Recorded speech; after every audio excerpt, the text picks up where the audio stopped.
হাইকোর্টে আপিল এবং death reference শুনানির শেষাংশে বিচারপতি জানান, আবরার হত্যাকাণ্ডের মৃত্যুদণ্ডপ্রাপ্ত আসামি মুনতাসির আল জেমি 5ই আগস্টের পর জেলখানা থেকে পলাতক হয়েছেন। এই দৃষ্টান্ত শহীদ আবরার ফাহাদের সাথে প্রতারণা এবং বেঈমানি বাংলাদেশের বিচার ব্যবস্থার ইতিহাসে নিকৃষ্টতম দৃষ্টান্ত। 2019 সালের 7ই অক্টোবর বুয়েট ছাত্র আবরার ফাহাদকে নির্মমভাবে পিটিয়ে হত্যা করেছিল তৎকালীন ছাত্রলীগের মদতপুষ্ট সন্ত্রাসীরা। বিচার কার্যে দীর্ঘ পরিক্রমা শেষে বিজ্ঞ আদালত 2021 সালের 8ই ডিসেম্বর ছাত্রলীগের 20 জন সন্ত্রাসীকে মৃত্যুদণ্ড এবং 5 জন সদস্যকে আজীবন কারাদণ্ডে দণ্ডিত করে। মুনতাসির আল জেমি মেকানিক্যাল ডিপার্টমেন্টের 17 ব্যাচের একজন ফাঁসির দণ্ডপ্রাপ্ত খুনি আসামি। পরবর্তীতে মামলায় সাজাপ্রাপ্তরা আপিলের আশ্রয় নেয় এবং কন্ডেম সেলে নিজেদের দিনতিপাত করতে থাকে।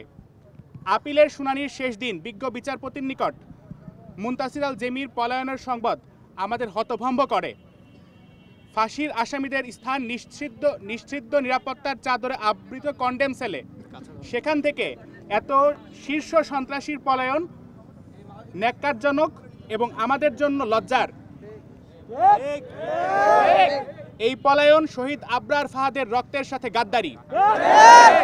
আমরা স্পষ্ট কণ্ঠে ঘোষণা করতে চাই, আমরা বুয়েটের সাধারণ শিক্ষার্থীরা যেমন ফ্যাসিস্ট শাসনামলেও ন্যায় বিচারের প্রশ্নে মাথা নত করিনি, স্বাধীন বাংলাদেশেও আমরা ন্যায় বিচারের প্রশ্নে কোনরূপ আপোষ করব না।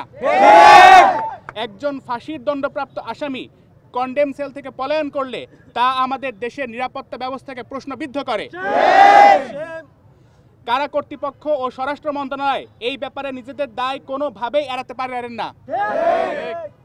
আমরা সরকারের কাছে দাবি জানাচ্ছি, অতি দ্রুত খুনি মুনতাসির আল জেমিকে খুঁজে বের করে আটক করতে হবে। পাশাপাশি তার পলায়ন কার্যে সহযোগিতাকারী প্রত্যেক ব্যক্তিকে শনাক্ত করে বিচারের আওতায় আনতে হবে।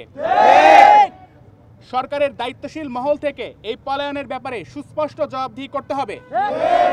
অন্যথায় বুয়েটের সাধারণ শিক্ষার্থীরা 2019 সালে যেভাবে ইস্পাত কঠিন আন্দোলনের মাধ্যমে ন্যায় বিচার সুনিশ্চিত করেছিল, একই রকম দুর্বার আন্দোলন গড়ে তুলতে আমরা শিক্ষার্থীরা সদা প্রস্তুত এবং প্রতিজ্ঞাবদ্ধ। কোনোভাবে এই মামলার বিচার কার্য ও রায় কার্যকরে কোনো রূপ টালবাহানা ছাত্র সমাজ মেনে নিবে না। সকল দণ্ডপ্রাপ্ত আসামির রায় দ্রুত কার্যকরের ব্যাপারে আমরা সরকারের কাছে জোর দাবি জানাচ্ছি।